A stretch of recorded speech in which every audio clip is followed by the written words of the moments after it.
And Manny. a big congrats on Rumors, you guys. It's fun, entertaining, and as smart as the giant brain right here behind me.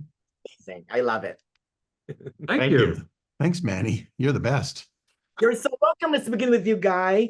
You three wrote and directed the film, the brain trust of the movie. Yes. What got you inspired to do so? Give us a quick genesis. Oh man, just the G7. We'd been swapping obsessions with stuff floating around in culture for a few years. And every year around G7 summit time, we just love tuning into YouTube and just watching these choreographies of the leaders introducing themselves ritualistically to each other, and often with spouses, and just moving around, and the charades that these people just, I don't know, there's just such a strange, intoxicating, dreamlike movement to it, like watching swans pretending to be world leaders or something like that. And then we'd noticed that we'd been struggling a lot in the writer's room, and that every year the job of these G7 leaders is to produce something written, a provisional statement to the world on the state of affairs.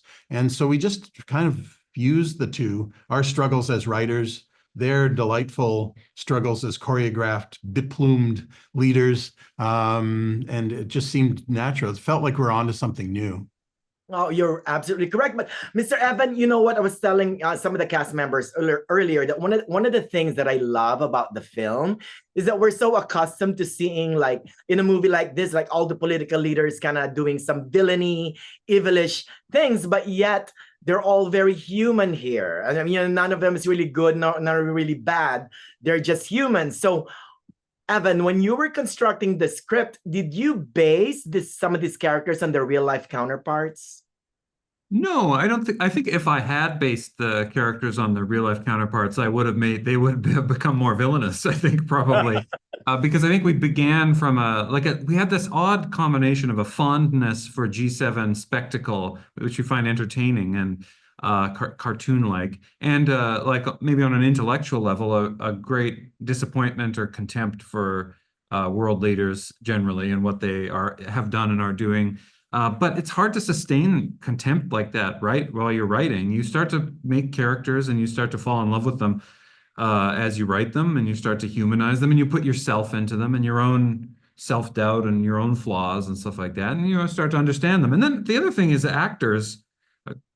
All the actors we have, they're so likable, they're so charismatic, they bring them to life in a way that makes them impossible to dislike. So I think we would have tried to make them more villainous, but it just didn't take, Right. And you, Galen, I love the film because it's a hodgepodge of everything, right? It's like a mystery, like a la Agatha Christie, with dead bodies like George Romero, and some soap opera melodramatic sexiness thrown in for good measure.